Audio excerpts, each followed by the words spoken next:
오늘도 인터넷으로 예배하시는 분들에게 그리스도의 은총이 임하시기를 주님의 이름으로 축원합니다. 자, 오늘은 역대하 36장 11절부터 21절 말씀을 나누도록 하겠습니다. 인류의 역사는 하나님 말씀에 순종하느냐 불순종하느냐 그 차이에 따라서 큰 그림이 달라진다라고 하는 사실을 우리가 알아야 될 것 같습니다. 성경에 기록되어 있는 이스라엘 역사는 산 인류의 역사를 그대로 보여주고 있습니다. 그리고 많은 민족들에게 경종을 울려주고 있습니다. 우리나라도 이스라엘의 역사를 통해서 깨달음이 있어야 된다고 저는 생각합니다. 그렇지만 우리 인간들은 어리석기 때문에 어느 시대나 어느 때나 막론하고 역사를 통해서 아무것도 배우지 못하는 것이 바로 우리 인간들입니다. 우리 하나님을 믿는 우리 모두는 이스라엘의 그 멸망 과정을 보면서 다시 하나님의 말씀으로 돌아가고 또 회개할 수 있게 되기를 다시 한번 기도합니다. 유다가 마지막으로 멸망할 때 왕이 바로 시드기야라고 하는 왕이었습니다. 이 시드기야 왕은 요시야 왕의 셋째 아들인데요. 요시야 왕은 이스라엘의 역사 가운데서 히스기야 왕과 더불어서 가장 훌륭한 왕이라고 인정받는 왕입니다. 근데 이 요시야 왕의 아들들은 아버지를 닮은 왕들이 없었던 것 같습니다. 이 둘째 아들이었던 여호야김도 역시 왕위에 올랐었는데요. 이 바벨론 침공대에 끌려가서 아마 죽임을 당한 것으로 보여지죠. 그리고 여호야김의 아들이었던 여호야긴 어린 나이에 왕위에 올라갔는데요. 근데 이 여호야긴도 역시 하나님 앞에서 악을 행하고 바벨론으로 끌려가 버렸습니다. 그리고 마지막으로 이제 시드기야가 이 셋째 아들인 시드기야가 유다의 왕이 됐습니다. 근데 시드기야도 역시 정신을 차리지 못합니다. 자기 형들이 했던 것과 똑같은 그런 행동을 반복하고 있습니다. 그래서 하나님께 악한 죄를 짓고 그리고 선지자를 또 무시하고 멸시하는 그런 모습을 보이죠. 자기를 왕으로 세워준 사람이 누구냐 하면은 바로 바벨론의 느부갓네살 왕입니다. 자기 조카였던 자기 이전 왕이었던 여호야긴을 끌고 갔을 때 그 삼촌이었던 시드기야를 왕에 세웠습니다. 느부갓네살이. 근데 그 느부갓네살에게 이제 이 시드기야가 반기를 들죠. 그리고 마음을 완악하게 하고 하나님으로부터 돌아섰습니다. 그 당시 이스라엘에 있는 많은 제사장들과 그리고 백성들 영적인 상태가 굉장히 혼란했습니다. 하나님을 믿지 않고요, 이방신을 섬겼습니다. 그리고 온갖 음란한 짓을 해댔고요, 성전을 더럽힌 그 역사를 우리가 성경을 통해서 알 수 있는데, 하나님께서는 처음에 이스라엘을 눈동자같이 귀하게 여기셨다라고 하는 거죠. 긍휼히 여기셨습니다. 그래서 죄를 범해도 이스라엘을 완전히 멸망시키지는 그런 계획은 가지고 있지 않았을 것이라고 보여지는데요. 그런데 가면 갈수록 하나님의 긍휼하심을 깨닫지 못하는 거예요. 선지자들을 보내서 하나님의 마음을 전달도 하시고, 그리고 또 지금 시대인 만큼, 그리고 너희가 그동안 지은 죄값을 어느 정도 받으면 하나님께서 다시 너희를 회복시켜 주리라, 이런 말씀을 하십니다. 근데도 이스라엘 백성들은 깨닫지를 못하죠. 계속 하나님께 돌아오지 않고, 그리고 참 선지자를 몰라보고 거짓 선지자들의 말에 현혹돼서 결국은 가장 큰 제국이었던 바벨론에 반기를 드는 그런 상황까지 갑니다. 하나님의 진노가 드디어 일어나는데요.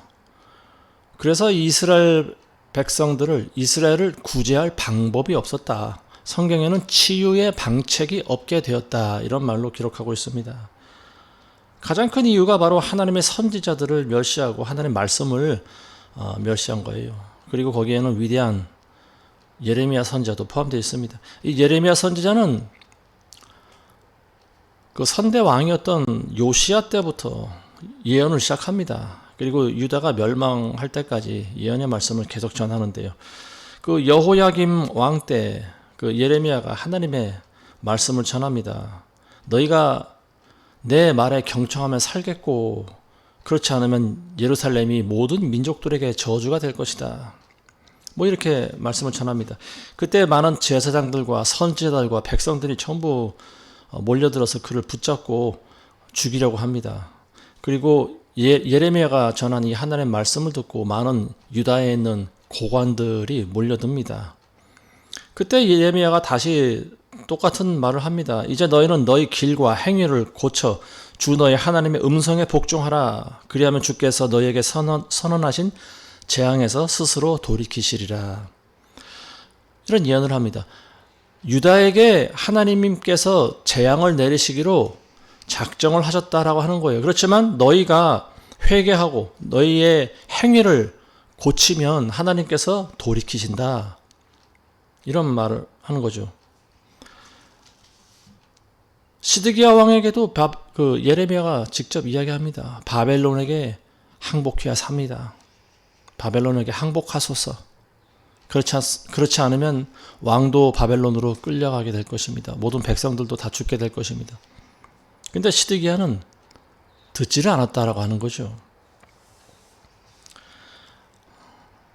유다가 멸망할 때 여러 가지 작용하는 변수들이 있었는데요. 그 중에 하나가 바로 이 거짓 선지자들이 많이 역사를 했다라고 하는 거예요. 이 거짓 선지자들, 하나님의 말씀을, 그러니까 자기의 생각과 자기의 마음을 어떤 자신의 정욕에 따라서 전하는 자들, 이런 자들을 거짓 선지자라고 합니다. 이 예레미야 선지자 때도 거짓 선지자들이 있었다라고 하는 거죠. 하나냐라고 하는 선지자가 있습니다. 이 사람은 기본 출신의 선지자라고 나와 있는데요. 이 거짓 선지자가 제사장들과 모든 백성들 모아놓고 하나님의 이름으로 이렇게 예언합니다. 내가 바벨론을 꺾었느니라. 만 2년 안에 바벨론의 포로로 끌려간 여호야김 왕의 아들 여고냐를 다른 사로잡혀간 자들과 함께 이곳으로 데려오리라. 이런 예언을 합니다. 굉장히 희망적인 예언이죠. 포로로 끌려갔지만 이제 2년 안에 다시 전대 왕이 돌아오게 될 것이다. 백성들도 오게 될 것이다. 근데 그때 하나님의 말씀이 바로 예레미야에 임합니다. 그래서 예레미야가 하나냐에게 이렇게 얘기합니다. 하나냐야, 네가 하나님께서 보내시지도 않았는데 네가 이 백성들에게 거짓을 믿게 하는도다. 네가 주를 대적하는 반역을 가르쳤으므로 너는 이 해 안에 죽을 것이다. 올해 죽을 것이다. 이렇게 예언합니다. 그리고 7째 달에 얼마 안 있다가 하나냐는 바로 죽었습니다. 진짜 선지자의 예언은 바로 거짓 없이 들어맞는다라고 하는 거예요. 많은 선지자들이 하나님께서 보내지도 않았는데 하나님의 이름으로 예언하고 그리고 거짓과 속임수로 앞날에 대해서 예언했다라고 하는 말입니다. 그리고 하나님께서는 그런 거짓 선지자들에게 경고하십니다. 너희가 칼과 기근으로 죽을 것이다. 소멸될 것이다. 결국 예레미야는 하나님의 말씀을 전했고요. 그리고 그 예레미야의 말씀은 유다에 있어서 굉장히 부정적이고 절망적인 예언이었습니다. 바벨론에 항복을 해야 살아가게 될 것이다. 비록 그들에게 포로로 끌려갈지라도 거기서 너희가 내 말에 경청하고 살면은 너희가 거기서 잘 먹고 잘 살게 될 것이고 때가 되면 너희를 다시 내가 본국으로 돌아오게 하리라. 이것이 하나님의 계획이었습니다. 근데 이런 예언을 하니까 예레미야가 어떤 죄인이 됩니까? 유다에게 있어서 반역 죄인이 되어버립니다. 유다를 멸망시키려고 하는 그런 적국의 앞잡이다. 뭐 이런 오명을 뒤집어 씌운 거죠. 그래서 결국 시드기야 왕은 예레미야를 지하 감옥에 가둬버립니다. 그런데 거기서도 예레미야는 하나님 말씀 전하는 것을 그치지 않아요. 선지자라고 하는 존재는 어느 때나 어떤 상황에서나 자기에게 주어진 하나님의 말씀을 전하는 게 그게 선지자예요.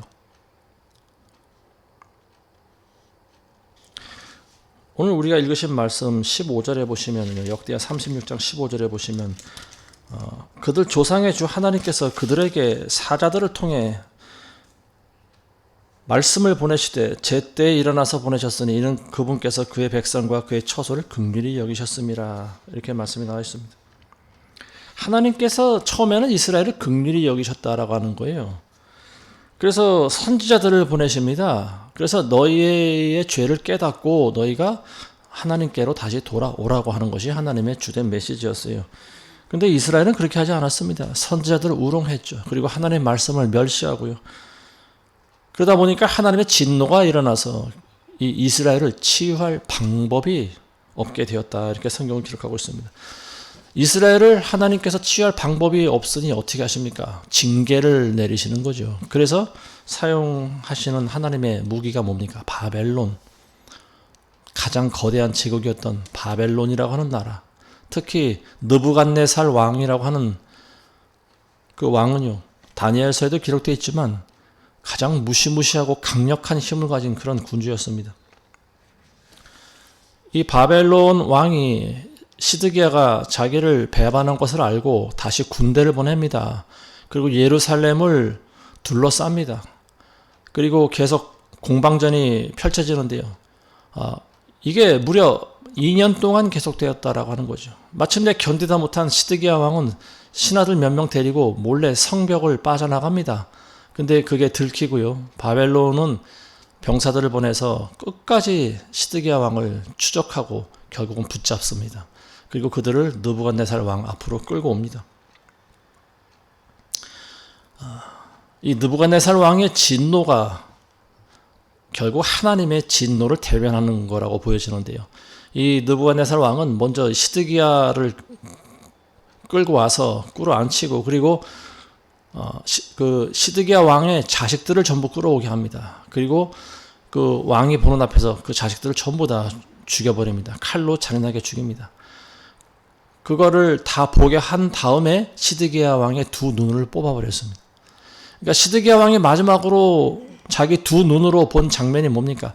사랑하는 자기 자식들이 자기 눈앞에서 비참하게 죽는 모습을 본 거예요. 그리고 두 눈이 뽑혀나갔습니다. 더 이상 시드기야는 이 세상을 바라볼 수가 없었습니다. 삼손도 두 눈이 뽑혔다는 것을 우리가 알고 있는데요. 하나님께서는 왕이나 선지자나 더 이상 하나님의 뜻을 깨닫지 못하고 하나님의 말씀에 순종하지 않으면 눈을 뽑아버리십니다. 눈을 뽑는다는 게 뭘 의미합니까? 영적으로 장님이 된다라고 하는 거죠. 맹인이 되어버린다. 그리고 이제는 더 이상 쓰임받을 가치가 없어졌다라고 하는 것을 보여주는 하나님의 단적인 심판입니다. 결국 예루살렘이 멸망당합니다. 성전도 불타고 궁궐도 불타고 백성들이 사는 집도 불타고 모든 남녀를 다 포로로 끌고 가고 그리고 가난한 자들과 그리고 또 불구자들과 뭐 이런 자들만 예루살렘에 남겨버렸습니다. 쓸만한 것은 전부 다 바벨론으로 가져갑니다. 재물을도 전부 약탈해서 가져가고요. 성전 안에 있던 그런 성구와 뭐 금으로 만들어진 이런 화려한 것들, 보물들을 전부 다 약탈해 갑니다. 한마디로 예루살렘이 황폐해졌습니다. 그리고 이사야서에 기록되어 있는 것 같이 이스라엘 땅은 들짐승들만 들끓는 그런 황폐한 장소가 되어버렸습니다. 이스라엘이 바벨론에 멸망당할 때까지 하나님께서는 선지자들을 보내서 많은 기회를 주셨다라고 하는 거예요. 근데도 결국 그들은 순종을 안 했고 그리고 예레미야의 경고에도 시드기야 왕은 자기 욕심대로 자기가 행하고자 하는 대로 정책을 펴나갔고 그 결과 나라가 멸망해 버렸다라고 하는 거죠. 예레미야 14장 18절 이하에 보면 이런 말씀이 있습니다. 내가 들에 나가니 보라 칼에 죽은 자요 내가 성읍에 들어가니 보라 기근으로 병든 자들이라 정녕 선지자와 제사장이 다 그들이 알지 못하는 땅으로 이리저리 다니는도다. 주께서 유다를 완전히 거부하셨나이까? 주의 혼이 시온을 싫어하셨나이까? 어찌하여 주께서 우리를 치시고 우리를 위하여 치유하지 않으시나이까? 우리가 화평을 바랐으나 좋은 것이 없고 치유의 때를 바랐으나 고난을 보나이다. 바벨론이 한번 휩쓸고 지나간 자리는 비참하게 이를 데 없었어요. 어딜 가나 죽은 사람들의 시체가 나뒹굴고 있었고요. 그리고 또 왕궁과 집들을 전부 불타고 또 사람들은 전부 쇠사슬에 묶여서 바벨론에 끌려가고 모든 재물들은 약탈당했습니다. 선지자와 제사장들도 마찬가지였습니다. 자기가 알지 못하는 그런 이방 민족의 땅으로 뿔뿔이 흩어져서 일부는 포로가 되고 또 일부는 다른 나라로 망명 가서 이리저리 헤매고 다니는 그런 모습을 보였습니다. 백성들은 화평을 바랬지만 좋은 것이 없었고, 나라가 회복되기를 바랬지만, 치유의 때를 바랬지만 고난을 겪게 되었다라고 하는 말입니다. 이 말씀이 저는 요즘 마음에 깊이 와닿는데, 우리나라의 상황이 바로 이와 같지 않는가 싶습니다. 우리는 화평을 바라지만, 우리는 우리나라의 정체성을 되찾고 좋은 일이 일어나기를 바라지만 회복되지는 않고 오히려 점점 고난의 늪으로 빠져들어가는 듯한 그런 모습을 우리가 보고 있지 않습니까?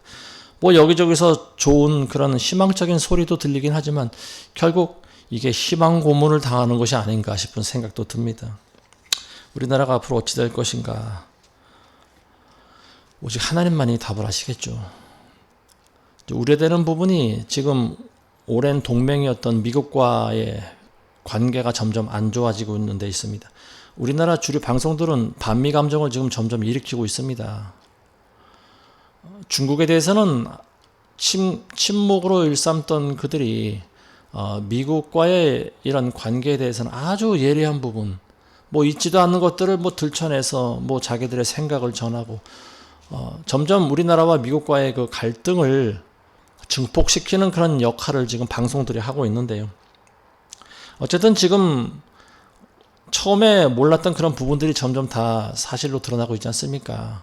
미국에 방문해서 협상을 하고 뭐 성공적인 협상을 하고 왔다고 하는 것이 아무것도 드러난 성과가 없고, 그리고 또 트럼프 앞에서 트럼프가 미군 기지 압수수색한 거에 대해서 질문을 하니까 뭐 그런 일 없다고 딱 잡아뗍니다. 뭐 한국인들만 뭐 이렇게 감찰한 것이다, 이렇게 이야기를 하고 있고요.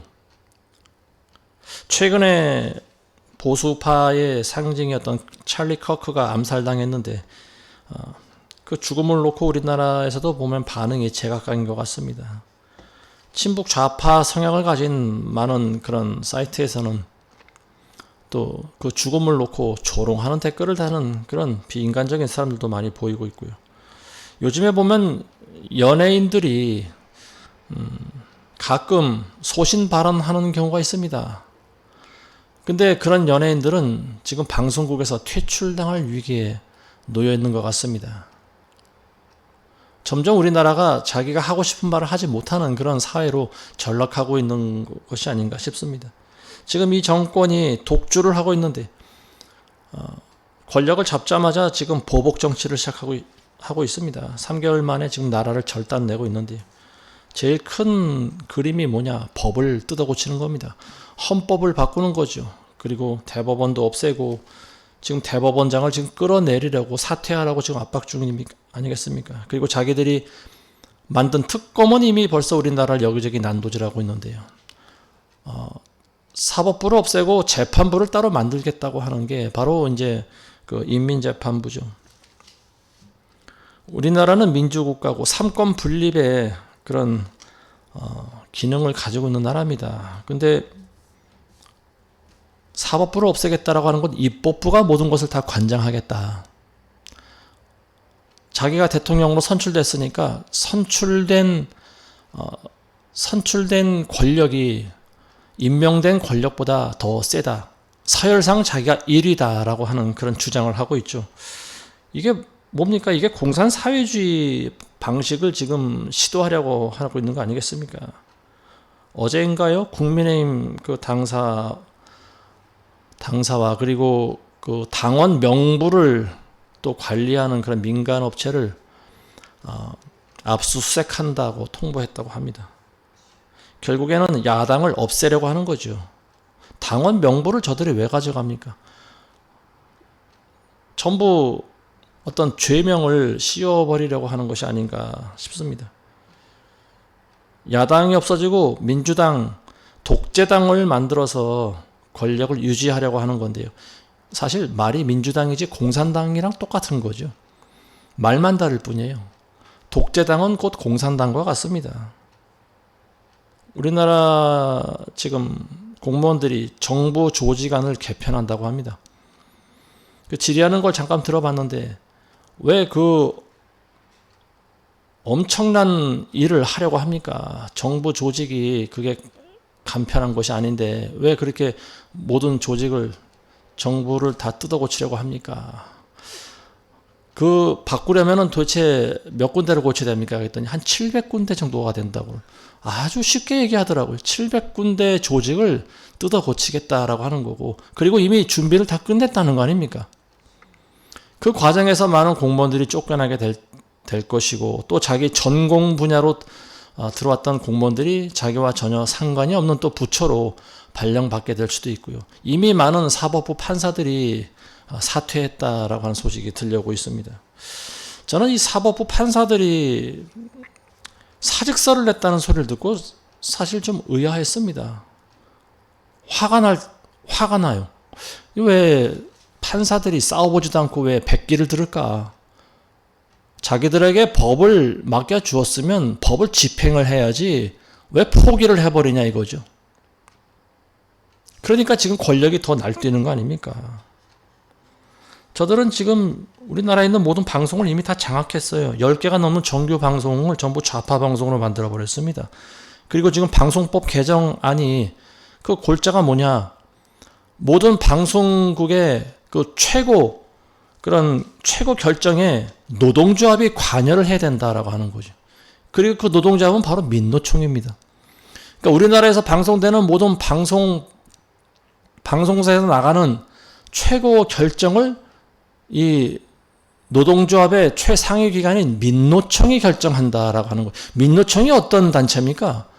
민노총은 그야말로 공산당 집단이잖아요. 거기는 친북 좌파 단체잖아요. 이 사람들은 정권에 항상 그래왔듯이 우파 정권의 몰락을 꿈꾸면서 북한처럼 그런 공산 체제를 위해 싸우는 사람들이고 실제로 북한의 지령을 받는 사람들입니다. 그러니까 우리나라 사람이지만 우리나라 백성이라고 볼 수가 없는 사람들이. 근데 이 민노총이 우리나라 방송을 좌지우지한다라고 하는 거죠. 이제 앞으로 우리나라의 국익에 도움이 되거나 정체성에 관련된 발언들을 아나운서들이 하지 못하게 됩니다. 제대로 된 올바른 소리를 하는 그런 아나운서가 있다면 바로 잘려나갈 거예요. 그리고 그런 기자들이 있다라고 하면 역시 잘려나갈 겁니다. 민노총이 전부 좌지우지하고 있기 때문에 그렇습니다. 지금 정부가 또 주장하는 게 있어요. 이게 뭐냐면 미군 철수하라고 하는 겁니다. 전작권 회수라고 하는 말이 있는데요. 이 사람들은 들을 때 이게 무슨 말인가 싶습니다. 전작권 회수라고 하는 것은 전시 상황에 작전권을 한국이 가져간다라고 하는 거예요. 우리나라 중에서 가장 오래된 동맹이 바로 미국이지 않습니까? 그리고 미국의 도움으로 우리는 해방을 얻을 수가 있었고요. 6.25 전쟁에서 그리고 지금 휴전 상태로 올 때까지 우리는 공산국가에 먹히지 않을 수가 있었습니다. 이게 전부 다 사실은 미국과 연합군들 덕분 아닙니까? 근데 미군이 연합군들을 진두지휘해서 우리가 그나마 공산주의자들을 몰아낼 수 있었지. 우리나라의 지휘 가운데 전 세계에 있는 국가들을 우리가 지휘한다. 이 굉장히 좀 버거운 일이 되지 않을까 싶습니다. 그리고 미국이 우리나라의 지위를 호락호락 받을까요? 저는 그렇지 않다고 봅니다. 미국은 초강대국입니다. 뭐 요즘 말로 천주국이라고 하던데요. 그만큼 과거 이스라엘이 멸망할 때 바벨론과 같은 그런 거대한 제국이 지금 저는 미국이라고 생각합니다. 6.25가 어떻게 터졌는지 우리가 알아야 되죠. 6.25 때 미국이 철수를 했습니다. 미군이 철수하니까 바로 북한이 소련제 탱크를 밀고 우리나라로 쳐들어왔습니다. 공산주의자들은 지금도 우리나라를 먹으려고 계속 노리고 있죠. 중국과 소련과 북한이 연대해서 얼마 전에도 뭐였지 않습니까? 우리나라만 먹으면 이제 저들은 걱정할 것이 없다라고 하는 거죠. 이쪽 동아시아 극동 지역을 공산주의자들이 전부 장악을 할 수 있다라고 하는 거죠. 우리나라 먹으면 일본도 이제 또 금방 먹을 수가 있지 않겠습니까? 지금 민주당에서 친중 정책을 계속 펴고 있는데요. 이 중국인들을 무비자로 계속 들어오게 하는 거예요. 그러니까 중국인들이 우리나라에 지금 얼마나 들어와 있는지도 몰라요. 비자 없이 막 들어옵니다. 그리고 이런 사람들이 때가 되면은 다시 돌아가야 되는데 돌아가지 않고 우리나라에 남아있는 것이 문제다라고 하는 거죠. 불법으로 남아있는 노동자들이 굉장히 많이 있다라고 하는 거예요. 중국인들 가운데서. 이게 계속되면 어떻게 되겠습니까? 우리나라에 지금 이미 100만 명 넘는 중국인들이 들어왔다고 하는데요. 계속 이들에게 무비자 형식으로 들어오게 하면은 100만 명이 200만 명 되고 200만 명이 곧 1000만 명도 되지 않겠습니까? 그리고 이들이 우리나라를 안 떠나고 있으면 나중에 저들을 어떻게 무력으로 가라고 해도 안 갈 거 아니에요. 그냥 눌러 붙어 있는 거예요. 이게 뭡니까? 곧 중국군이 우리나라를 점령한 거와 똑같은 상황이 벌어지는 겁니다. 이 사람들이 단지 총만 안 들었다 뿐이지 그 나라 국적과 그 나라 사상을 가지고 우리나라에 들어와 있으면 우리나라 곧 점령당한 거예요. 그리고 이 길을 터준 게 바로 민주당입니다. 친북 좌파 단체들이라고요.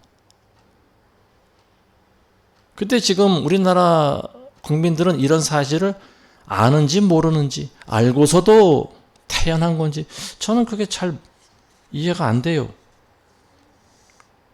중국이 과거에도 인구가 많았습니다. 6.25 때도 통일을 다 거의 시켜놨는데 마구잡이로 인해 전술을 쓰면서 밀고 내려왔어요. 총으로 쏴 죽여도 자기 시체, 전우들의 시체를 밟고 계속 넘어옵니다. 끝이 없는 거예요. 이게 인해 전술입니다. 중국인들이 가진 게 인구밖에 없어요. 인구가 곧 무기예요. 그러다 보니까 결국 우리는 통일을 이루지 못하고 절반으로 두동강난 나라를 가지고 지금까지 70년 넘게 살아오게 된 거죠. 우리나라 통일을 방해한 가장 중요한 적국이 바로 중국입니다. 근데 그 중국인들을 우리나라로 무비자로 막 들어오게 한다고요? 이거는 천인공노할 짓을 하고 있는 겁니다. 백성들 앞에서 우리나라 국민들 앞에서 이런 거는 반드시 심판을 받아야 된다고 생각합니다. 오늘 말씀과 같이 지금 이 시대 이 정권이 가장 결정적으로 실수한 부분이 바로 무엇이냐? 교회를 탄압하기 시작한 것이다. 저는 이렇게 봅니다. 지난주에 세계로교회 손현보 목사님을 체포해 갔죠. 죄 없는 목사를 소신 발언했다라고 하는 그 죄목으로 그리고 또 도주할 우려가 있다고 하는 명목으로 끌고 갔습니다. 그리고 구속시켜 버렸는데요. 손현보 목사 구속된 것은 어떤 큰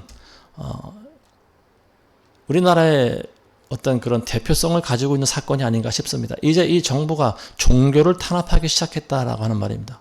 공산국가가 되면 제일 먼저 저들이 하는 짓이 바로 종교를 탄압하는 일입니다. 하나님을 믿는 사람들은 사람을 두려워하지 않잖아요. 그러니까 자기가 하고 싶은 말을 하죠. 진리를 전하고 진실을 말합니다.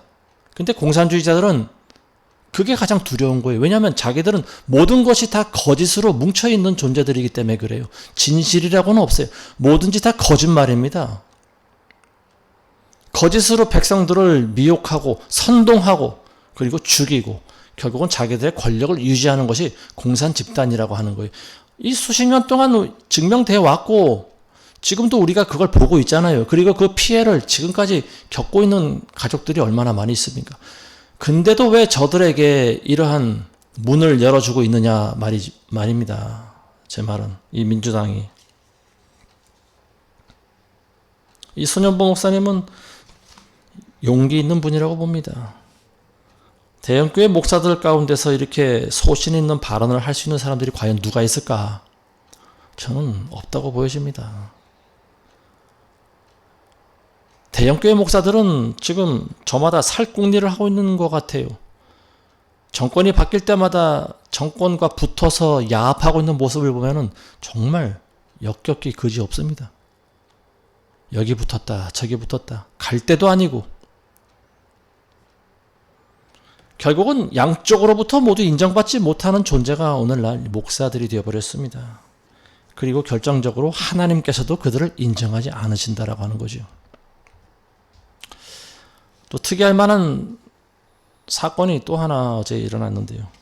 지금 통일교에 대한 조사를 진행 중인 것 같습니다. 이 특검에서 보면은 굉장히 위험하고 아슬아슬한 짓을 하고 있는 것 같아요. 제가 봤을 때 이 통일교는 물론 교회가 아니죠. 여기는 이단에 속한 그런 종교 집단입니다. 근데 어제 이 통일교의 그 교주였던 문선명의 아내 이름이 한학자라고 하는 여인인데요.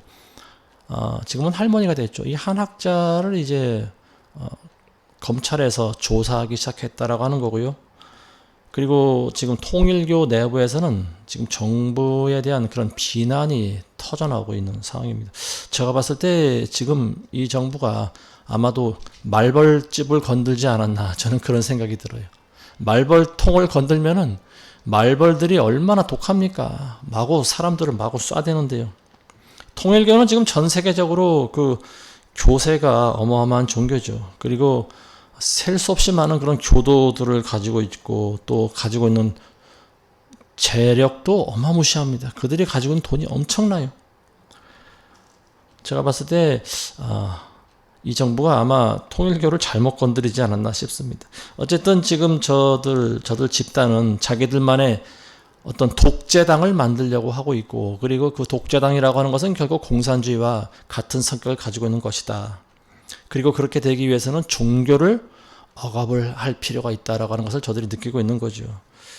그렇지만 아무리 우리나라 교회가 배교에 동참을 했고 하나님의 심판을 받는 과정이라 할지라도요, 하나님의 눈동자 같은 그런 교회를 건드린다라고 하는 것은 굉장한 지금 실수를 하고 있는 겁니다.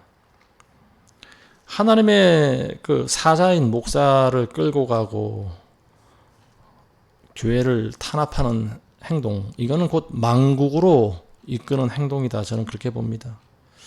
역대하 15장 15절에서 16절 보시면요. 그들 조상의 주 하나님께서 그들에게 제때에 사자들을 보내셨으니 이는 그분께서 그의 백성과 처소를 긍휼히 여기셨습니다. 그러나 그들이 하나님의 사자들을 우롱하고 그 말씀을 멸시하며 그의 선지자들을 학대하였으니 주의 진노가 그의 백성에 대하여 일어나 치유의 방책이 없게 되었더라. 자, 이 말씀, 하나님을 대적하면 결국 나라가 망하게 되어 있습니다. 이게 가장 큰 이유예요. 아무리 왕이 잘못된 정치를 핀다 할지라도 적어도 하나님의 선지자를 우롱하고 하나님의 말씀을 멸시하고 그런 일은 하지 말아야 됩니다. 그리고 그것은 지금도 적용이 된다라고 저는 보여집니다. 아무리 교회가 배교를 했다 할지라도 저들이 하나님의 교회를 압수수색하고 목사를 끌고 갔다라고 하는 것은 하나님에 대한 정면 도전입니다. 그리고 하나님께서는 그들을 가만두지 않을 것이다. 저는 그렇게 보여집니다. 자, 오늘 말씀 정리하겠습니다. 우리나라가 어디까지 갈지는 두고 봐야 될 것 같습니다. 지금 우리나라에 가장 많은 영향을 미치는 나라 중에 하나가 바로 미국입니다. 미국과 우리나라는 절대 끊어질래야 끊어질 수 없는 그런 동맹 관계라고 저는 지금도 보고 있는데요. 트럼프가 이 정부에 대해서 지금 압박을 하고 있습니다. 근데 미국이 이런 압박을 해도 저들은 별로 신경을 안 쓰는 것 같아요. 너희가 아무리 지저대도 우리는 갈 길을 가겠다. 우리가 원하는 대로 우리는 이 나라를 통째로 접수해버리겠다. 뭐 이런 생각을 하고 있는 것 같아요. 하나님께서 아무리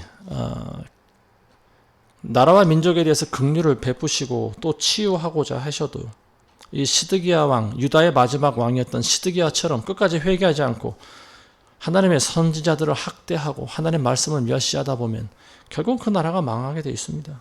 하나님께서 치유의 방법을 하지 않으시면 어떤 방법을 하십니까? 매를 때리시는 거예요. 매를 때려서 그 백성을 징계하고 돌아오게 하신다라고 하는 거죠.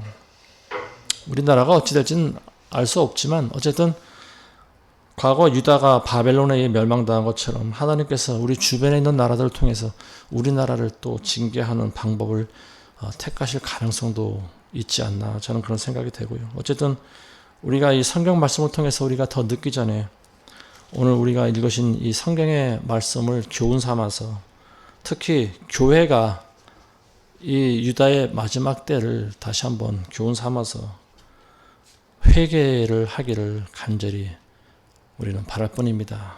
그리고 이 나라가 끝까지 민주당의 독재로 가지 않고 우리나라의 그 자유민주 국가로서의 정체성을 끝까지 살려나갈 수 있도록 우리는 항상 기도를 해야 될 줄로 믿습니다. 기도하겠습니다. 하나님 아버지, 감사를 드립니다. 오늘도 우리에게 주신 말씀을 통하여 이 말씀을 듣는 모두가 다시 한번 깨닫게 하시고 유다의 마지막 때와 지금의 상황을 비교해 가면서 그리고 또 교훈 삼을 것을 교훈 삼게 하시고 하나님 이 망국의 길을 걸어가고 있는 민주당의 독주가 속히 멈춰질 수 있도록 하나님 이 땅을 긍휼히 여겨 주시옵소서. 예수님의 이름으로 기도드리옵나이다. 아멘.